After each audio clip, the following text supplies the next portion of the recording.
Welcome back to Flashback Fridays, brought to you by ClioVis. Last time we uncovered the spooky history of Friday the 13th. If you missed it, make sure to check that out. Today, let's travel back to December 20th, a significant day in history. In 1963, West Berliners were allowed to cross into East Berlin for the first time since the wall's construction in 1961. Families reunited, and for a brief moment, the barriers of the Cold War softened. This day offered a powerful glimpse of hope, proving that even the strongest walls couldn't keep people apart forever. Now, let's explore the events that led to this groundbreaking moment and the profound impact it continues to have to this day. To guide us through this pivotal chapter in history, I'll hand things over to one of our talented ClioVis interns. The topic of today's Flashback Friday is holiday travel, but not the kind you might be familiar with. The kind where you have to pass through barbed wire fences and armed guards to be able to visit your relatives. And beginning on December 20th, 1963, that's exactly what happened in Berlin, Germany. After World War II, Germany was divided into 4 Allied occupation zones, with West Berlin remaining an enclave of Western control within Soviet-controlled East Germany. This division laid the groundwork for conflict, and freedom of movement became a contested and restricted right.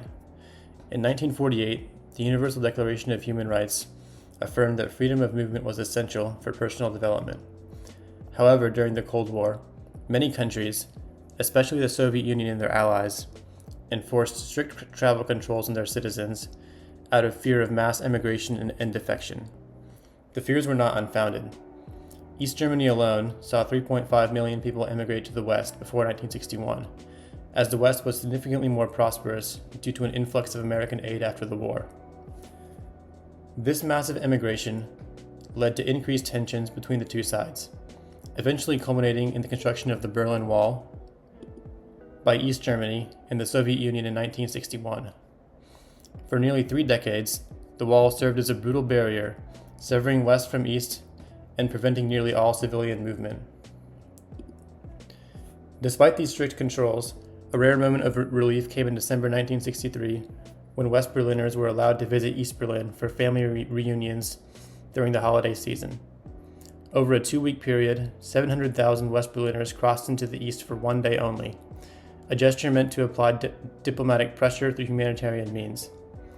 However, the divide was still harshly enforced, as seen with tragic events like the shooting of 18-year-old Paul Schultz while trying to cross illegally.